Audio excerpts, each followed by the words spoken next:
see right now, without LeBron, Lakers are struggling. Let me tell you about a team I hate, all right? I know the Dallas Cowboy fan is here, so I had to make sure he knew how much I hate this team. I'm ready. I've often said that the people who run baseball, they try very hard to ruin it.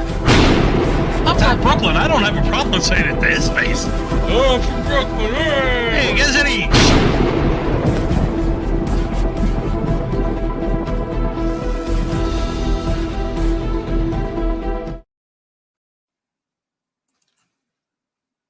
You're listening to Frankly Speaking Sports with Larry Frank on Northeast Streaming Sports.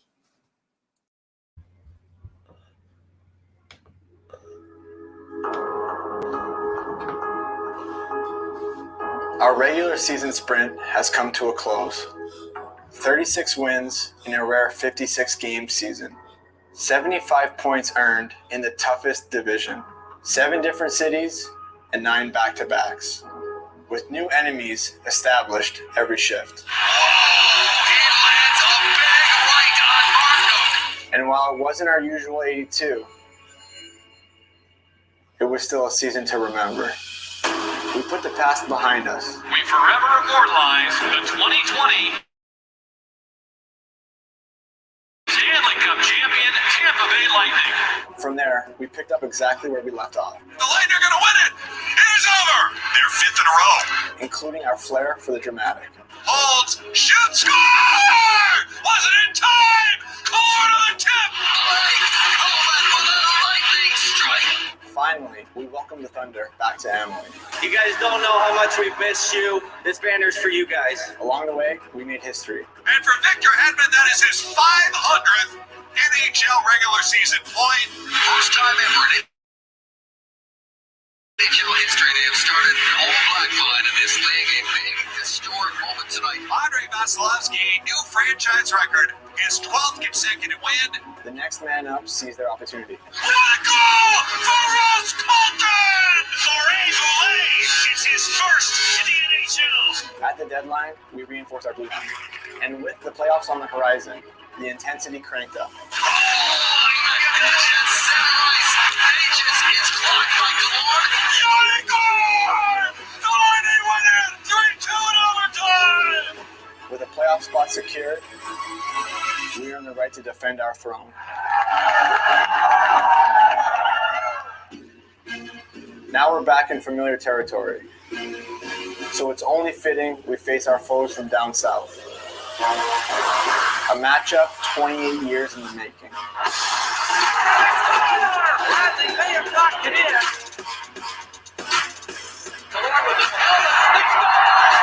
Toe drag. Unbelievable. A chance to showcase hockey in the Sunshine State and inspire the next generation. But let's get one thing straight. We don't like these guys. It's time to prove who runs this state. The 2-time Stanley Cup champions or our cross-state rivals. It's going to take heart, hustle, and sacrifice from every single one of us. And oh yeah, this guy too. Steven Stamkos, welcome back to the lineup. So buckle up, Bolts Nation. The chase begins now.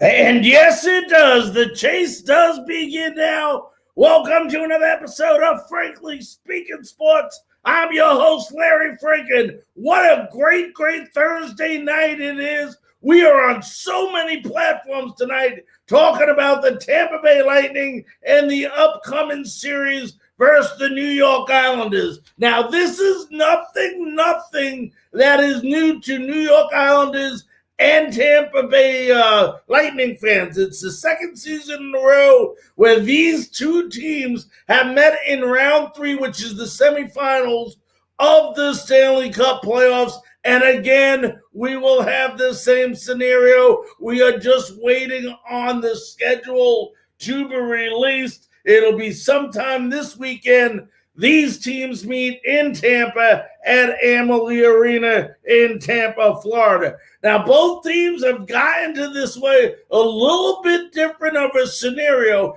Tonight, we have the luxury in about 20 minutes to have Christian Arnold on with us. Christian Arnold will be joining us from Hockey Night New York. We will also have Joe D'Angelo joining us on the Lightning side of things to go over the Tampa Bay Lightning. So we got an Islander insider. We got a Lightning insider. Should be a great, great show. As always, we want you to participate. We want you to get involved. Man, this is playoff hockey. That's what it's all about. For those of you watching on Northeast Streaming Sports, we are also on Twitch. We are also on Frankly Speaking Sports on Facebook Live. We are also on YouTube Live. Do me a favor, share this to your timeline, share this to your accounts. Let's go ahead and get as many people involved in tonight's show as possible. Well, let's talk about first the scenario that your Tampa Bay Lightning had to take in order to get to round 3 of the Stanley Cup playoffs. We all know they beat the Panthers, a real tough, rugged team. Then they went on to Carolina, who played a little bit more discipline of a team, who had a better record this year, had an unbelievable year, and the Lightning were able to stop them. What we'll do first is let's take a look on how your Tampa Bay Lightning wrapped up the series the other night versus Carolina, and I can't think of any better way to do it than have it done by our good buddy, the voice of the Tampa Bay Lightning, Dave Mishkin. And let's go ahead and see if we can get him pulled up right now to go ahead and do that for us. Holds it in, just off his stick. And out to center ice, 2-on-1 short-handed stall across the blue line, left circle in front, Trocheck, save on Molesky! A miraculous stop, Sorelli the other way with numbers. Best save of the game for either goalie. Kucherov dumps it in, and Korn off the bench wins it 2-on-1 to the right circle. In front for Point, holds, shoots, score! What a move by Brayden Point! And what a heads-up play by Killorn! Storming off the bench to grab the puck and hold it in. And Brayden Point has scored in the power play. It's 1-0 Lightning. Eking pass to center ice. It's going to deflect to Lorentz. Got checked. Colton the other way. Into the offensive zone right circle. Colton holds. Shoots, score! Colton! Ross Colton! He makes it 2-0 Lightning with 10:56 left. What a shot. There you go. I'm not sure why she needs a night like Kingdom to fall asleep. But with the online energy audit from Tampa Electric, I know exactly where the energy in my home is wasted. All right, sorry about that little extra stuff there. But that was Dave Mishkin. You can see Ross Colton again for the Tampa Bay Lightning. Brayden Point again for the Tampa Bay Lightning. I'll tell you what, you look at this team, and now that everybody's healthy on the team, you move Stamkos to the second line. Your first line is already good. You solidify that second line with Stamkos. Then you got this fourth line with Maroon, Johnson, and Colton that are just playing lights out. And you have almost every single line on this team playing great hockey for your Tampa Bay Lightning. Just incredible. What can you say about Vasilevsky? You're only as good as your goaltender takes you in the playoffs. And we just happened in Tampa Bay to have the best goaltender in all of the National Hockey League. So a huge, huge win by the Islanders, by the Lightning. Before we get to how the New York Islanders got to where they are today to play us in round 3, let's listen a little bit to Brayden Point and Ross Colton, both who scored goals for the Tampa Bay Lightning in the decisive game against the Carolina Hurricanes.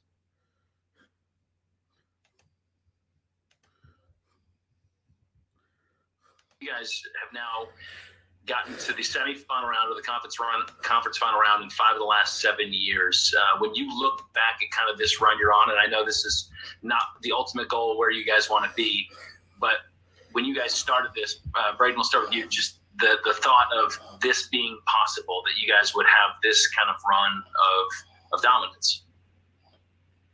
Well, we got a lot of confidence in our group. I thought we had a pretty good regular season where we were kind of building to this. Got some guys back in the lineup that definitely helped. But yeah, it's just the belief in our group, and we got 4 lines and all the D and great goaltending. So we just feel confident. But like you say, this is not the end goal. There's still so much work to be done, and we can't get too high here. We got to have some good practice days and then wait for our next opponent. Editina.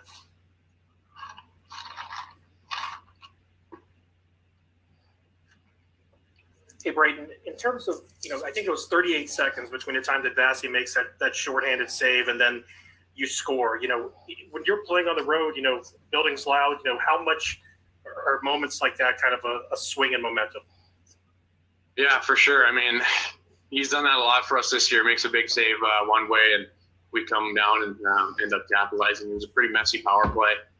They were all over us, pressuring us hard and giving us a lot of fits. And, we get one chance and we're able to make it count. But, just another great game by Vasi tonight.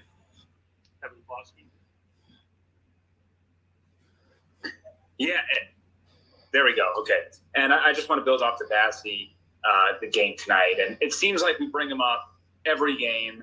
And understandably, he is one of, if not the best goalies in the league. Just what is it like for you guys to watch him do his thing night in and night out? And how much easier does it make it for you guys to play your game knowing you got him back there? Yeah. No, I mean, it's huge. Vasi's he's such a hard worker, and he comes to the rink every day, whether it's practice or game, and he's ready to go. And we rely on him in all situations, and we especially have seen that throughout these playoffs. And he's been unbelievable for us, and I thought tonight was one of his best games for sure.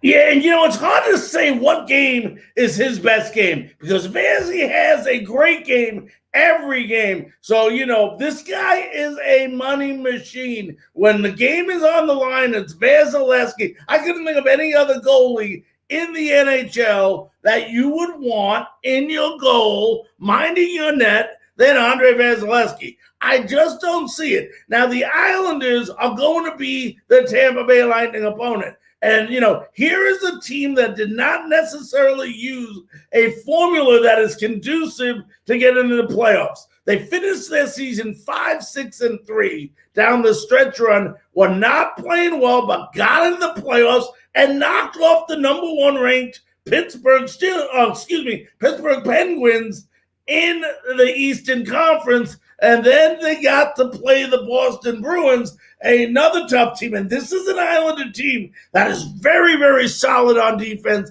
They don't make a lot of mistakes. They don't get a lot of penalties. And let's show you how they wrapped up the series last night playing the Boston Bruins at the Nassau Coliseum.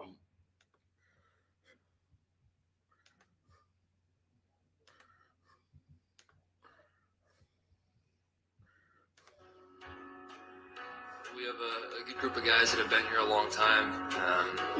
They've kind of grown up here, grown together. It's a special group and a special place. The history that this place has, just not even the players, the community, they have strong connections to this place. So it just adds to the atmosphere, the excitement. It was an electric atmosphere. It was really fun to be a part of, and proud of the way we battled this series.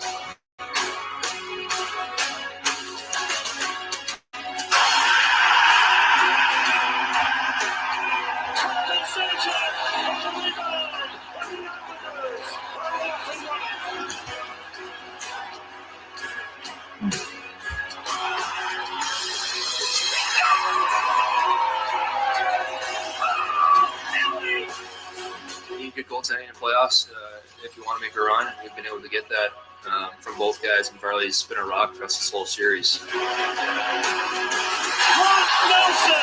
on the spot again, the Islanders have a 3-1 lead.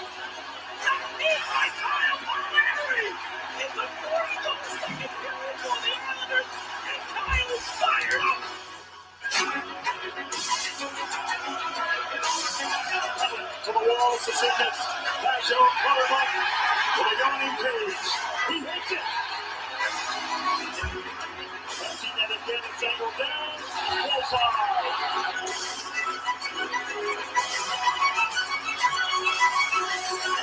Islanders defeat the Boston Bruins by the final score of 6-2. The series is over, and they will head to the Stanley Cup semifinals for a second straight year with a beat the Tampa Bay Lightning once again. We recognize this as a special moment for this building, and guys understood the magnitude of this game and the crowd, and it was what a great atmosphere.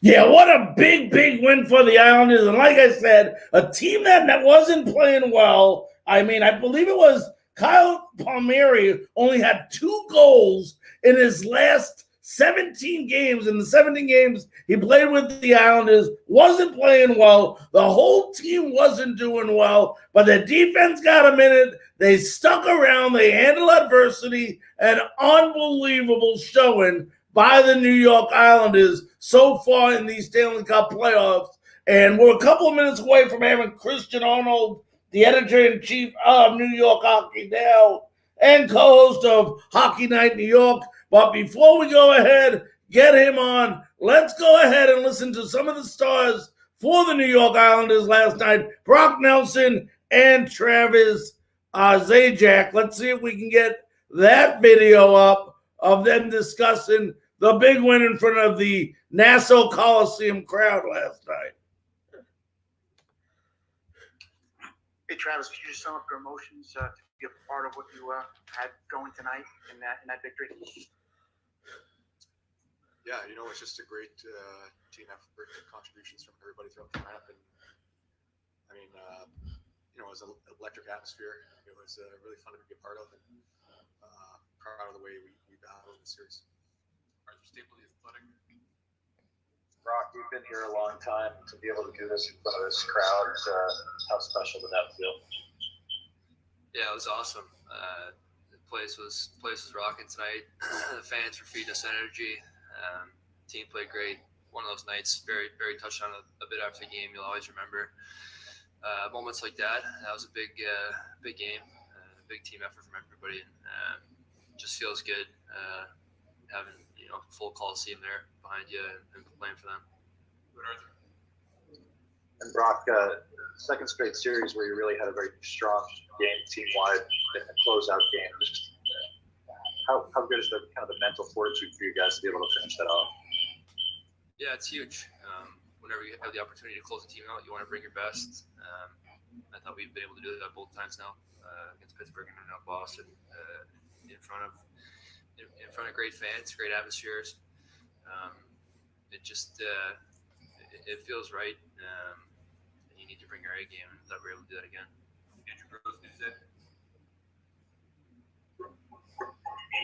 Yeah, I was just, I asked the other guys, but Brock, the opportunity to play the Lightning again here, I know that's not what you're focused on, but that's probably a little bit of an added bonus.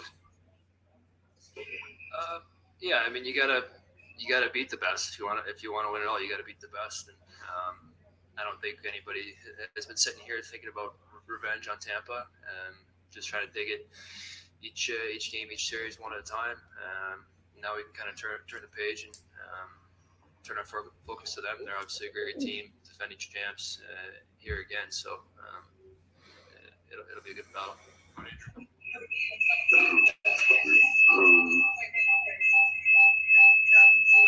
Yeah, hey Travis, just on your goal, how do you think that helped the team settle in, if at all, just to get the first goal, which has not been something you guys have done, with frequency there? Well, I think it always helps when you play at the lead, but I think we've showed as a team that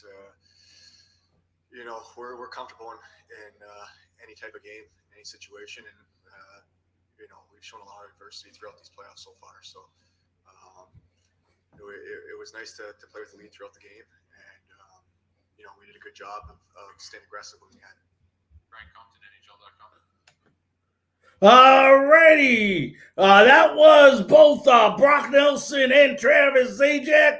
We're going to go ahead and take about a 10-second station break to allow all our different stations to go ahead and identify themselves. And when we come back from that station break, we're going to have the editor-in-chief of New York Hockey Now and co-host of Hockey Night New York, Christian Arnold, joining us live. We'll be back right after this.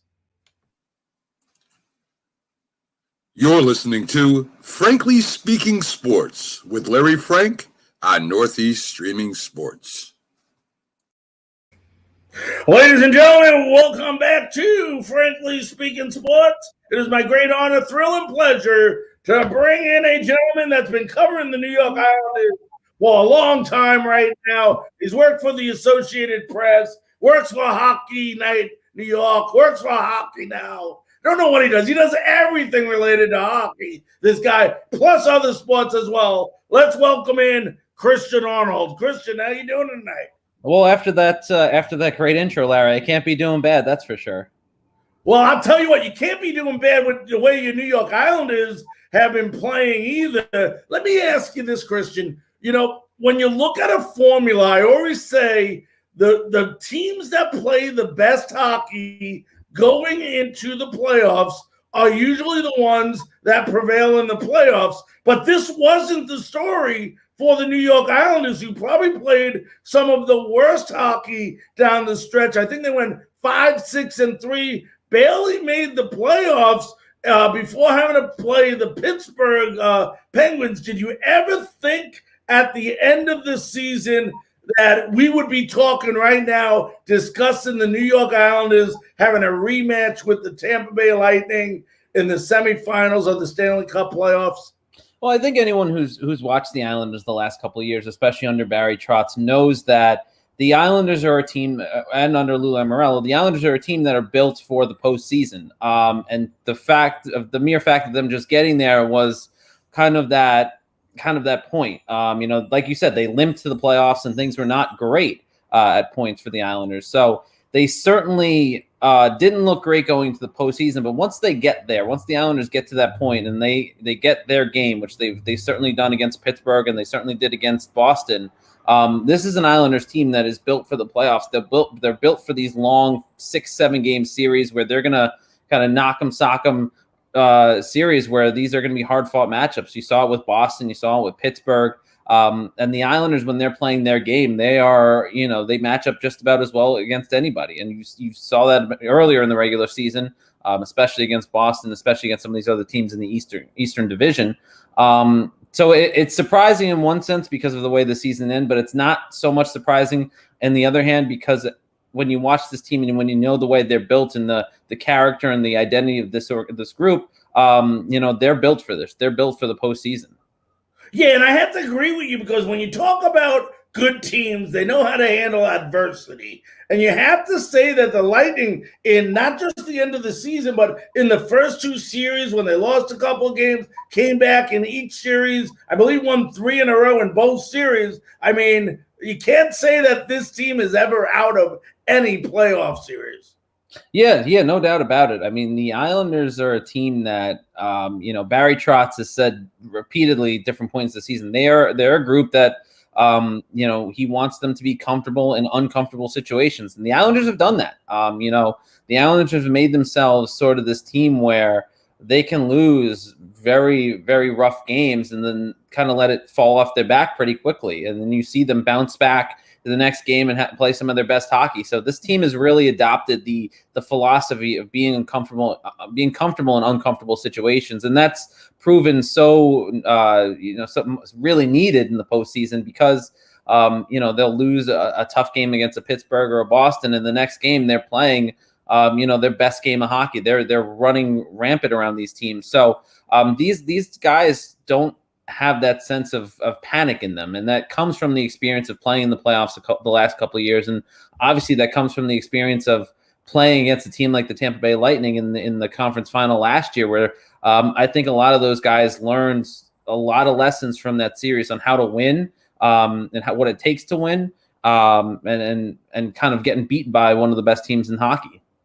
Now, when you look back, let's look back at the Boston Bruins series. Is there anything in that series? You've seen the Islanders all year long, obviously in the first round of the playoffs versus Pittsburgh. Is there anything about the Islanders that showed up in this series versus Boston where you said, where the heck has that been? I think it really was two series, especially Boston actually, was the power play. The power play had really been struggling during the regular season. And at one point, Barry Trotz essentially said, it was in the middle of, I want to say April or something like that, where he kind of, for lack of a better word, admitted that when you look at the Islanders power play, it is what it is. You kind of just hope it goes out there and doesn't lose you a game. Well, in the playoffs, especially in that second round series against Boston, it was winning the Islanders games in certain regards. You look at some of the games they played, the power play was an instrumental part in their success. And that was something that the Islanders really couldn't find, especially in that last month and a half, 2 months of the season where they were really struggling and down on their luck. Part of that obviously is probably not having Anders Lee for a chunk of the season at that point. But also, the Islanders just became a team that really just put the puck on the net. They weren't as hesitant to shoot on the man advantage as they had been, where in the past they were really trying to make those perfect plays and they were trying to be a little too cute with the puck. And that just wasn't beneficial to them. You kind of saw them shift their mentality to, all right, we just got to put the puck on the net, and that started to work in the postseason, especially too. And the Islanders' success in the second period, I think they in the playoffs, they've been extremely successful in that middle frame. But against Boston, I think they outscored Boston 11-3 or something to that effect in the middle frame, which is something that the Islanders, that was not their period during the regular season. They were probably at their worst in some games in the second period, where the third period was actually their best period during the regular season, it seems. So those are two real big things, especially in this series against Boston, that were extremely noticeable. Yeah, now, Christian, when I look at the Islanders, they have what I honestly think, and people will argue with me, Christian, and maybe because I don't watch all 56 of their games because I don't get to watch them all, but they seem to me like one of the more aggressive and better defensive teams in all of the NHL. And what I mean by that is they have a tendency, and correct me if I'm wrong, to allow teams to shoot from outside, I call it the middle, and they're very comfortable with that defense, either swapping at the puck and knocking it out of the way of the center, or that their goalie is going to go ahead and pounce on the puck. Is that pretty much their defensive scheme, is allowing people to shoot from the outside and cover up the middle? Yeah, they're a defensive first team, right? That's the whole Barry Trotz mentality is just they create their offensive opportunities from the back out, and that comes to playing in a very aggressive defensive style. And you're right, they will let teams shoot from those outside areas where they're not really high danger chances, and they'll try and clog the lanes, and they'll block a lot of pucks, and then they'll kind of clear it out, especially when they have a lead. If you noticed the other night against Boston, that was a game where once the Islanders had that lead, they started to play that clamp down defense where Boston, had the puck a lot. It seemed, especially in the last 20 minutes or so.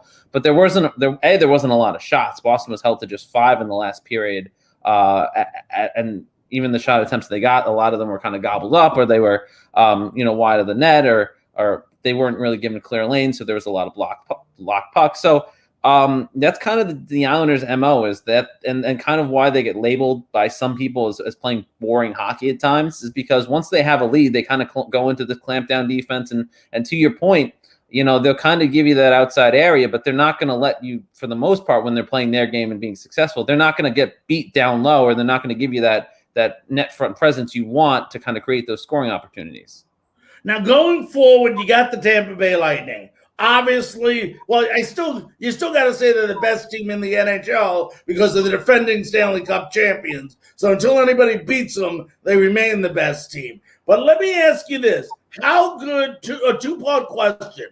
Two things that I noticed. First of all, is it safe to say that Varlamov is going to have to be obviously as good as Vasilevsky, in order for the Islanders to win? And then talk about this line of Nelson, who came through finally last. Yes, I think he had a couple of goals. The Bailey and the Bouvier. I never pronounced his name. Bouvier. Right. Line, and how impressive they have to be in order to, hang with the Tampa Bay Lightning. Yeah, no, I mean, I'll take the first part of that question about Varlamov. I mean, it really is going to be a goaltending has been consistently a big factor in all two of the series that the Islanders have played so far. In the first round, it was the battle between Tristan Jarry and Ilya Sorokin, who's still there and still could be kind of a wild card factor in the series. In the semifinals, if Varlamov isn't playing great or Barry Trotz feels like he needs a rest, the Islanders have another really talented goaltender in Ilya Sorokin, who beat one of the other really great teams in this league in the Pittsburgh Penguins. So that's kind of the interesting factor in all of this, is that it really isn't necessarily determined that Varlamov is going to be in every night. You're going to have some nights where you could very well see Ilya Sorokin. You saw that a couple last year during the bubble, where Varlamov really carried the team through the playoffs, and then the Islanders weren't afraid to put Thomas Greiss in that second round series against Philadelphia when they really needed it, and then they went back to Varlamov. So those two guys, and Varlamov and now Ilya Sorokin, certainly make the goaltending tandem that the New York Islanders have a very, very talented one. But to your point, he is going to need to be on his A game.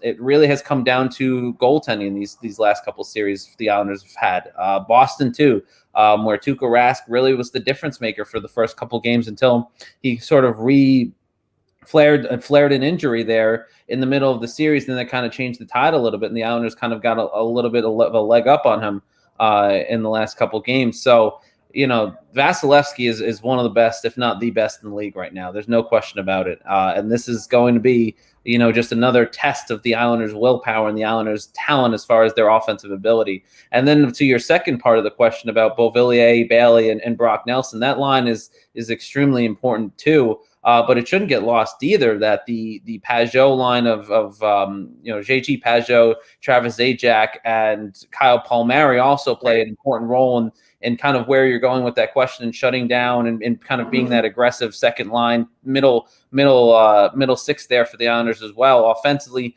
and in sort of their defensive game as well. But certainly Brock Nelson has been a big point in this season for the Islanders. A lot of success, obviously, during the regular season and now during the postseason, where in 2 series clinching games, he has had a pair of goals and at critical times to help the Islanders win those series. We look back, and from my understanding, this is the last year of the Nassau Coliseum. I remember way back. I remember all the years, the Stanley Cups with, Trottier and Bossy and Potvin and Gillies and Billy Smith. They're hanging all over my wall, actually, as I speak, because when I lived out on the island, I mean, how special would it be? I mean, it's anytime you win a Stanley Cup, it's special. I mean, we can't say it's not. Anybody you hear that ever won will say everyone's special. But how ironic and how special could it be to close down the Coliseum as Stanley Cup champions? I think it would be fitting in a lot of ways, especially too. This year's run, I think, has meant a lot more to a lot of people, not just the fans, but the players as well. Because obviously, the Islanders are back in the conference finals or whatever you want to call it for the second year in a row, and that's a huge thing for these guys. But I think what kind of took away from it last year was the fact that it was all being played out in Edmonton. Right? There's no fans in the building. There's no atmosphere.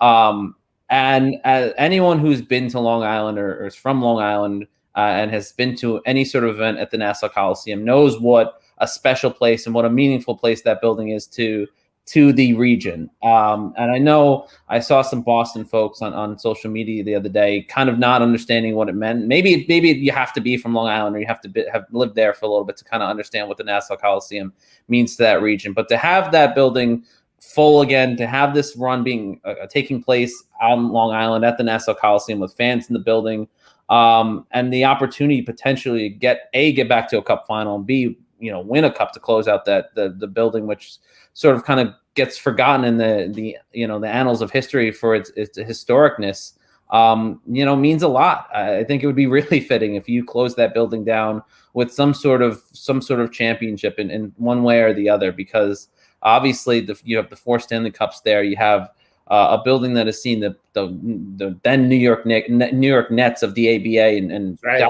Jay play there. The New York Arrows, I believe, won a couple championships there. Obviously, everyone was reminded of the history that the New York Saints, the box lacrosse team, had there in the late 80s and 90s through the early 2000s. So that building has a lot of history, and to kind of have that one more run and one more memory, I think means a lot to a lot of people in this region, a lot of fans and a lot of the players who have grown up there. And to have that opportunity, I think, especially with UBS Arena right around the corner, certainly seems fitting for the Coliseum.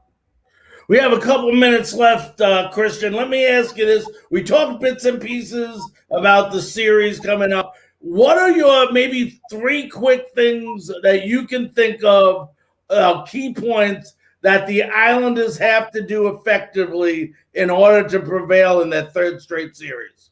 Well, I think the first one is goaltending. You need Varlamov or Sorokin at their best. There's no question about it. When those guys are playing at their best, they are making clutch saves and bailing the Islanders out when they need it. And that's in the playoffs. That means a lot more, even more so than it means during the regular season, obviously, because of how crucial every game is. So you need those guys at their best when they're in the net, because they've been difference makers when the Islanders' defense has kind of lapsed a little bit and given Boston and Pittsburgh some room to work. Those guys have stepped up in big spots to make those saves that the Islanders need. 2 is to see the production from that top line continue. You saw Matt Barzal really turn it on in the second round, later in the round, with a couple goals there, and that whole top line seemed to finally spark the offense that the Islanders needed, where the first couple games of the Boston series and really the first round against Pittsburgh, they were a little bit quiet, and the Islanders need those guys to get going consistently. And 3, I think one of the other factors too, again, kind of what I mentioned before, with the Pajot, Zajac, Palmieri line, you can almost call them the Lou Lamoriello line, because those are 3 guys that Lamoriello brought in at the deadline, and they've proved to be key assets in the Islanders' last 2 postseason runs. Those guys need to play at their best as well. Pajot in the faceoff circle, where he was dominant really during that Boston series, especially against the perfection line and some of the Boston top lines there. And 2, their offensive production from Kyle Palmieri, who leads the Islanders right now in goal scoring, which is kind of ironic when you look at where he was at the end of the regular season. The Islanders need to continue that too, where the bottom 6 has also produced a lot of points for the offense in that regard. And Travis Zajac has stepped in beautifully for Oliver Wahlstrom, who was hurt in the 5th game of the Pittsburgh series. And since then, Zajac has certainly played that role well, that support role well on that 3rd line for the Islanders. So those I think are 3 big keys. I think one of the other, just to add one extra thing there, one of the interesting factors in this entire thing is the Islanders and Tampa Bay Lightning literally have not seen each other since Game 6 of the Eastern Conference Final last year, and neither one of them have played each other since then because of COVID and the restrictions and how everyone's been condensed to just play in their own division. So I think that's also sort of an interesting factor in all of this as we get ready to see what happens in the semifinals here. Talk about that Nassau Coliseum crowd last night. Yeah, it was fantastic. Again, like I was saying before, the series, this run means a lot to a lot of different people, because now they're in the building. You add on to the fact that this is the last year at the Nassau Coliseum, and you add on to the fact that for the last year and a half, everyone has been going through a lot with everything that's gone on in the outside world. So, that atmosphere, that was a building that was ready to explode. Everyone from the fans to the players, even John Ledecky. I don't know if you saw the video, but John Ledecky, one of the Islanders owners, was in the building, and a couple fans caught him actually celebrating with the fans on the concourse, and the raucous atmosphere. Like I was saying, the Nassau Coliseum is a special place, and I don't think you necessarily understand that if you haven't lived or at least seen a couple games there. And when it's full, it's one of the loudest buildings that I've ever been. And I've covered a lot of different sports, even one of the the loudest building I could compare it to was Penn State football in 2016 when they beat Ohio State in the whiteout game that year. So, that's a building that holds, a lot of people. The Nassau Coliseum is not. It only holds about 13,000 now, and 12,000 were in the building. So it was loud in there. It was to the point where I had a fellow reporter of mine having to yell to kind of communicate something to me during the course of the game, especially there in the last couple minutes. All right, Christian, tell me how it goes. How far and who prevails? I've been consistent with picking the Islanders in 7, and I think I'll say it here again. I think the Islanders win in 7. I think this is a team that certainly has the potential to really make a special run here, and I think they've learned a lot of lessons from Tampa Bay last year. So I think they put those lessons into practice, and I say this is a 7-game series where the Islanders return to the Stanley Cup final for the first time since '84. Wow, I tell you what, it's a long time ago, my friend. Yes. I graduated high school that year. So Wow. that just tells you how long ago that was. But listen, want to thank you very, very much for joining us on Frankly Speaking Sports and talking about the Islanders. Good luck in the series. Either way, let's have a great series, and may the better team win. Absolutely. I really appreciate you inviting me on. It's been a lot of fun. All right, be safe, my friend. All right, take care. Okay, that was Christian Arnold on with us. He is the editor-in-chief of New York Hockey Now and co-host of Hockey Night New York. We want to thank him very much for coming on. And you listen to him, he talks a lot about the goalie and that's Barry Trotz's team. Barry Trotz is not afraid to make a decision. If he's not comfortable with Varlamov in net, he will pull him and go to another guy. Number 2, Barry Trotz's team is a defensive, discipline-oriented team. You're not going to see this team make a lot of mistakes or initiate a lot of stupid penalties that you've seen the Lightning have a very bad habit of doing at times, especially Nikita Kucherov. So that's one of the things that, the one thing when you look at the Lightning, okay, and it's kind of weird because they seem like they've been playing better hockey when they've been on the power play. I mean, their power play so far in the playoffs is 42% power play for them. Just an incredible power play percentage.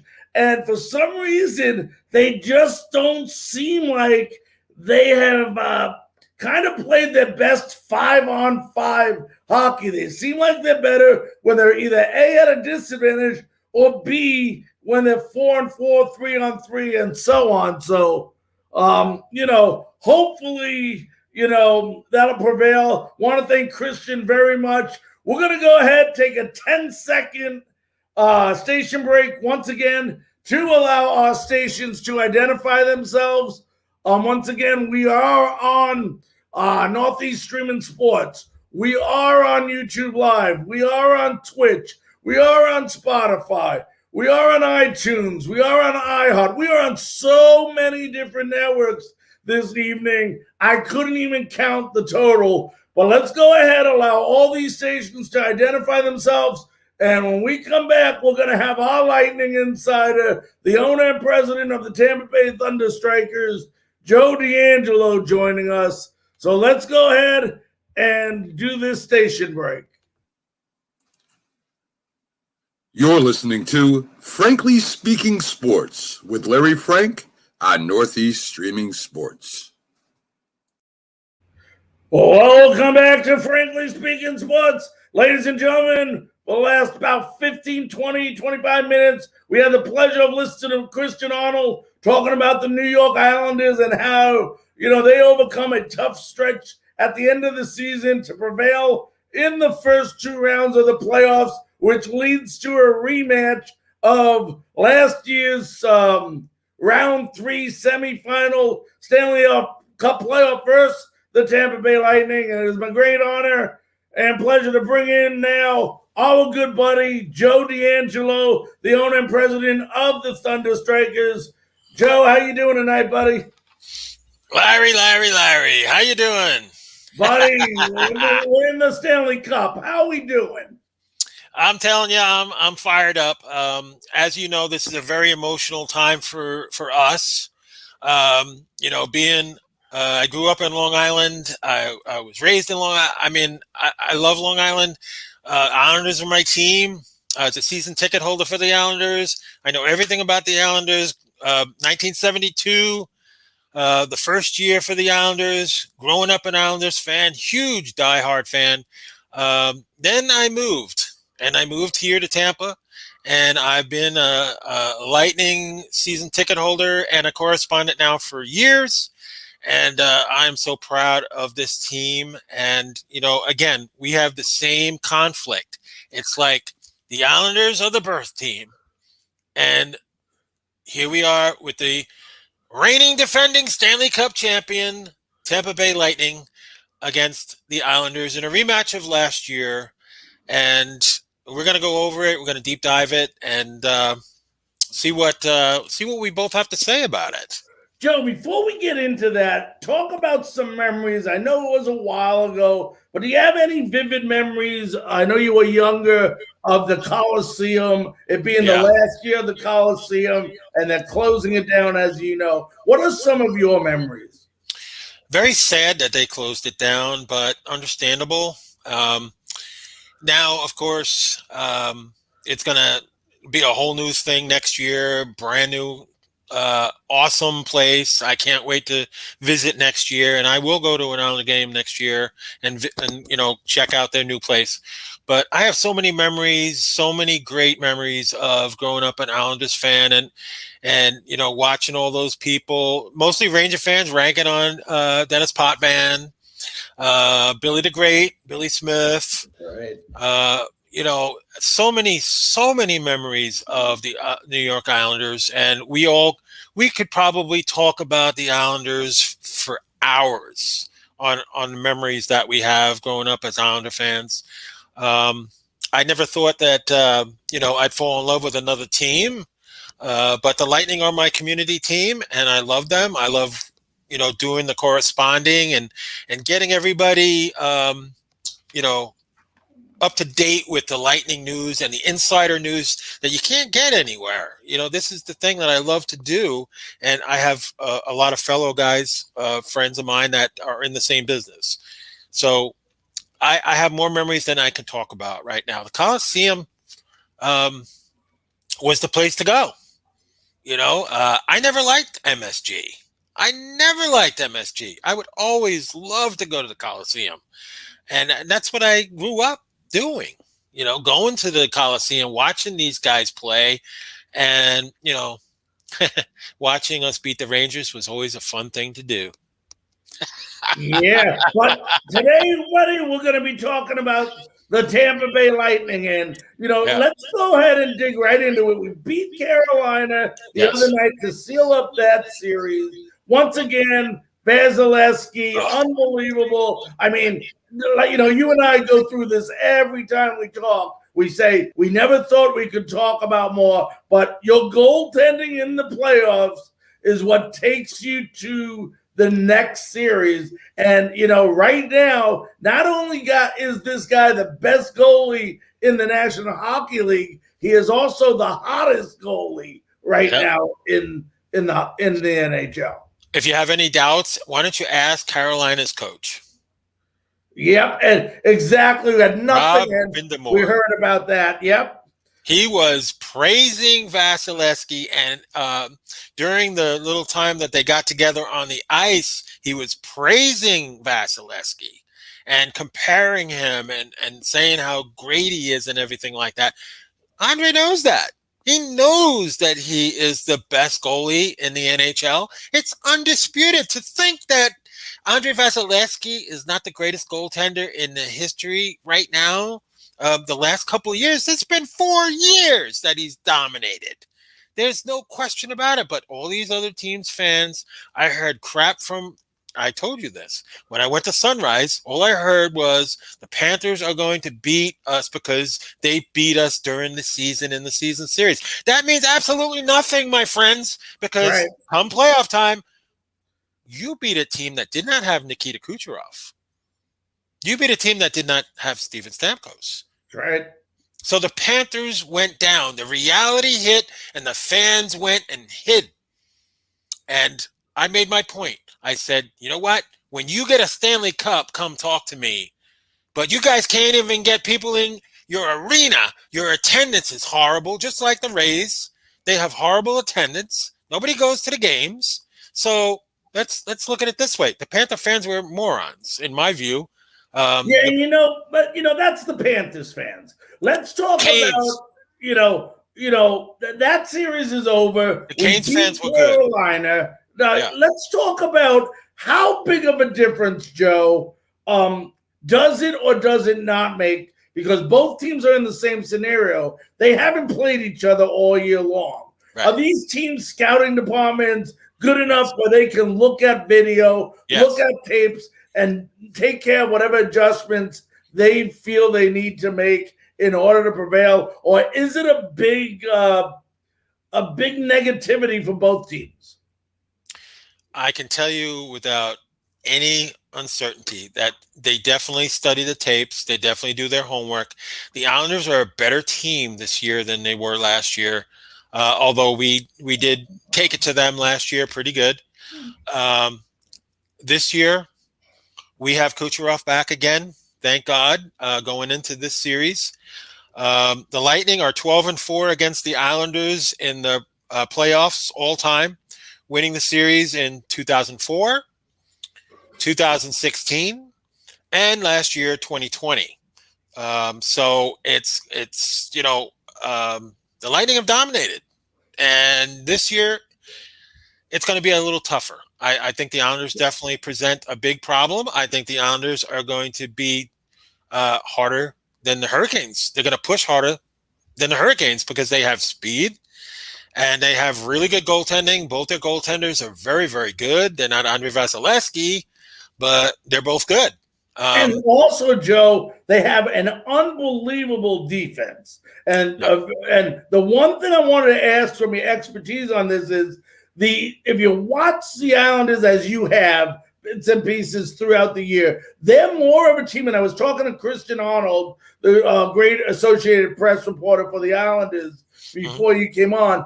And I talked to him about they're a team that likes to let people like the Victor Hedmans shoot from the outside, and then they sweep the puck away from the goalie, or the goalie Volomov goes ahead and lands on it.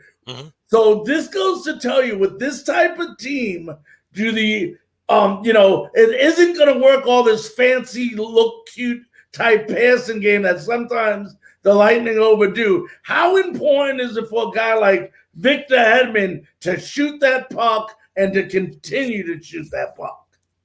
Well, let me say this. You're familiar with the fact that I was ranting about the 12-6 and the 11-7. Right. That was working when we were putting on the 11-7. That was working very well. Then we shot back to 12-6 and lost. I questioned Cooper a little bit on that. I really thought that we should have been 11-7. I thought it was more effective. Against the Islanders, now you got to remember, we're not going to be doing the 11-7 with Barclay Goodrow back in the lineup, and Barclay Goodrow is back slotted in on the third line where he belongs. You may not see that 11-7 because Barclay Goodrow really is a key element, as we saw when he was out, that 11-7 was working better. But now the 12-6 with Barclay Goodrow inserted on that third line, we're back to being what we should be. And I really feel like that's going to be a very effective. I'm glad Barclay's back. I mean, really, you see the improvement in the line. Oh, no doubt about it.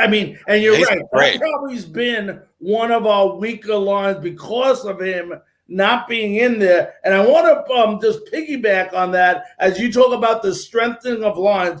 Obviously, since the playoffs started with Kucherov back and Stamkos back, we were able to go ahead and adjust the lines to have the type of strength and depth we want on these lines. But I have to ask you about this impressive fourth line in this last series with Maroon, Johnson, and Colton. And you and I talked a little bit about the last time we were on. We said, watch out for Tyler Johnson. There's something about Tyler Johnson, whether you like him or not, or whether you think he's done or he's not done, but something that is related to playoffs that brings out the best in Tyler Johnson. And I would have to say, as a person that is an insider for the team, you have to be damn impressive with the way he's played the last couple games.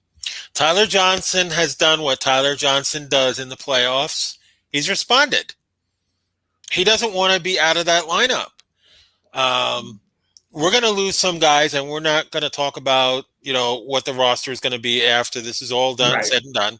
But I will say that Tyler Johnson is doing what he needs to do to step it up, and he has. So I give him kudos, man. Those lines are set right now. We don't need to mesh up anything right now. The lines are perfect. 12-6. Barkley Goodrow's back on the third line where he belongs. Colton has been absolutely amazing. And we both talked about the comparison to Braden Point, a younger Braden Point in Mr. Ross Colton. No doubt. Incredible. Just incredible.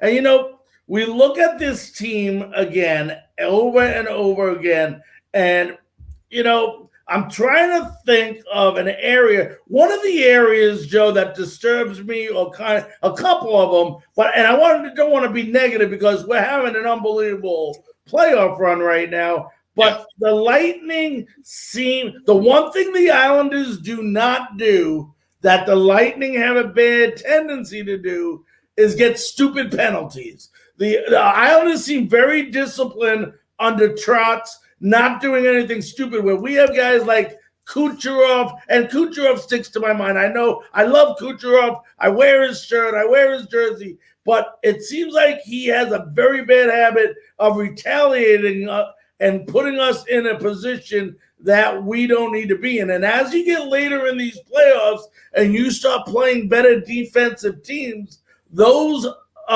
stupid penalties that could possibly cost you.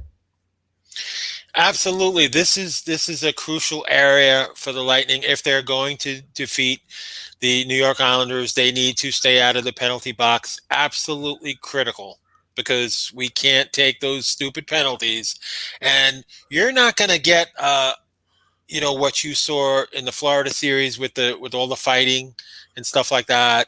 And then it kicked over a little bit to Carolina, but not as much.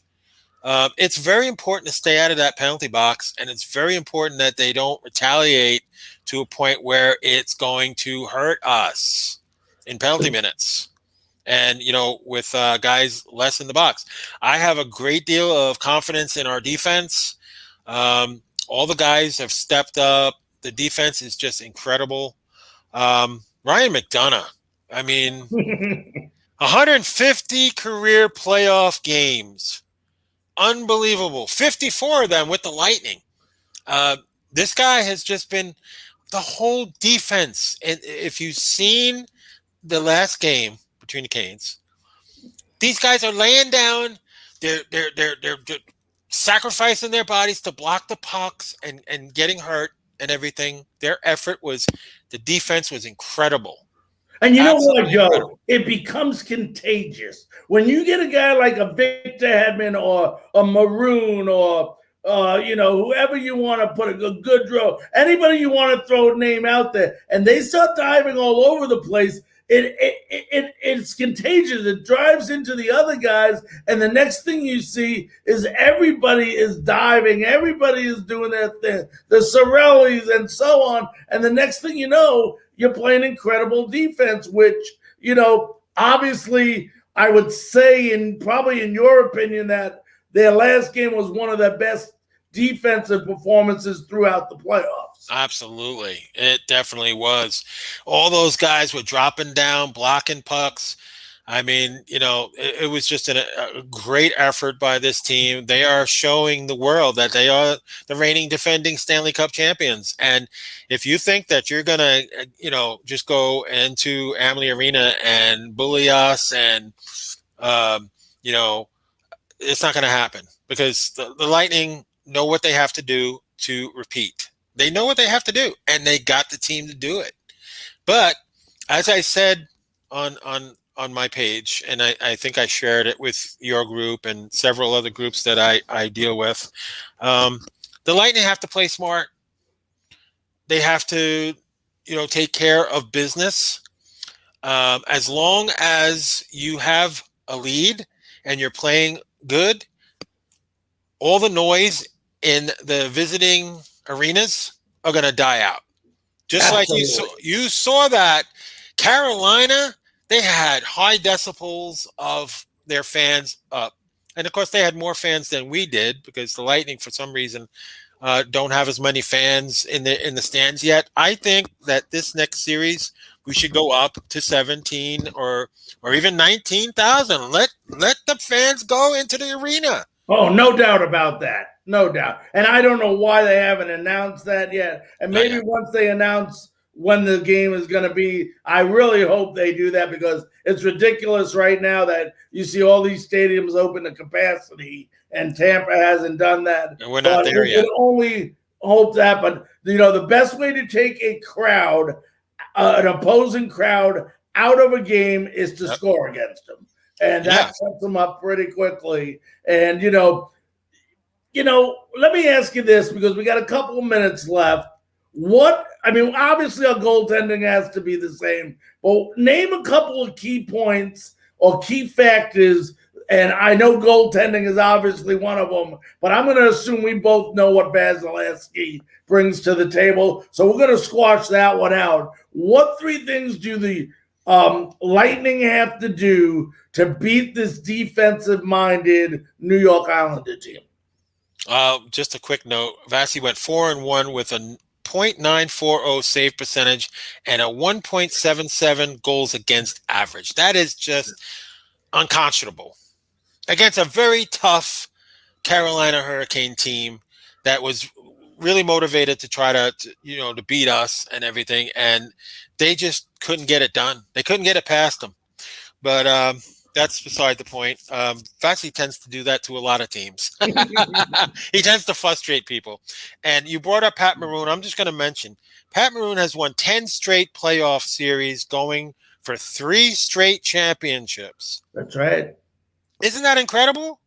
I mean, the guy's going for his 3rd Stanley Cup in 2 years. Yep. It's incredible. What do the Lightning have to do? Well, we mentioned it. They have to stay out of the box. Don't take the stupid penalties. I don't foresee being a lot of fisticuffs going on because you don't want to get in that box. So I think the key is to keep control of the puck. Help Vasi as much as you can. Keep doing what you did in the Carolina series. Block those shots. Those are very important keys. If we're going to beat the Islanders, we need to make sure that we do what we need to do. And defense, solid defense. The guys going all over for the puck, helping Vasi out and everything. We got to score goals. Tyler Johnson needs to keep up doing what he needs to do. We need front end presence in front of either one of those 2 goalies they have, because they're both good goalies. They're tough goalies. Yes, We're going to have to be aggressive on our power play, and you all know how good we are with that. 42%, 41.7% power play in the playoffs. But one thing you didn't mention, Joe, and I know you're leading towards that, is when you're talking about scoring goals, and the best way to give yourself opportunity to score goals is to put the puck on net. You have to shoot the puck. Stop being cute. Stop being a damn artist. Shoot the puck towards the net and get your Braden points in front of them and those type guys in front of the net where they can tip it in or get a rebound and go ahead and score. But you know what? It's impossible to score if you don't shoot. So let's go ahead and shoot. Dave Mishkin and Phil Esposito went on their radio, because I have a hard time dealing with these announcers that they have on USA.